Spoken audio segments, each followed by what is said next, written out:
d'olive, on dit que c'est l'or de la Méditerranée.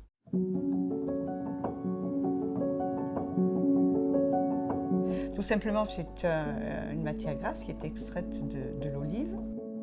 Alors évidemment, cette huile d'olive a différents goûts, différentes qualités suivant la variété que l'on va travailler, la maturité. Donc l'huile d'olive est un corps gras, mais c'est surtout un corps gras à goût. Les huiles d'olive aujourd'hui sont dégustées. C'est là où on va retrouver toutes les différences gustatives avec des huiles qui auront été extraites avec des fruits verts. Ensuite, on peut avoir des huiles plus douces qui, elles, vont être faites avec des fruits à une maturité un petit peu plus avancée. Donc la fruitée est plutôt conseillée crue sur des assaisonnements et tout ce qui est fruité mûr peut être plus en cuisson, en pâtisserie et autres.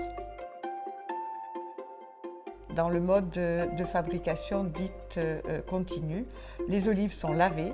Une fois lavées, elles sont broyées.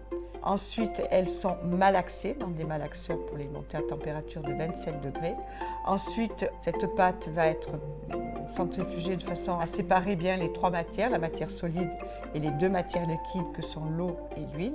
Et ensuite, la dernière étape, c'est une autre centrifugation verticale où là, on va séparer l'eau et l'huile.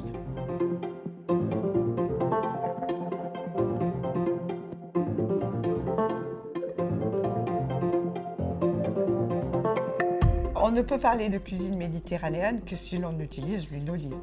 Une ratatouille sans huile d'olive, c'est pas une ratatouille. Tous les légumes sont revenus, chaque variété dans l'huile d'olive, et on n'en consomme pas pour autant plus, parce que l'huile d'olive est un produit qui se diffuse très bien. On a beaucoup d'allergiques, et notamment les allergies au lactose. Mais utilisez l'huile d'olive. On arrive à retrouver des pâtisseries formidables avec de l'huile d'olive.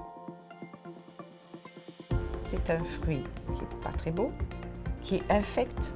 Et regardez ce qu'il en sort. Un filet d'or qui a toutes des saveurs auxquelles on ne s'attend pas du tout lorsqu'on voit le fruit. Et cette alchimie de fabrication, pour moi, c'est magnifique.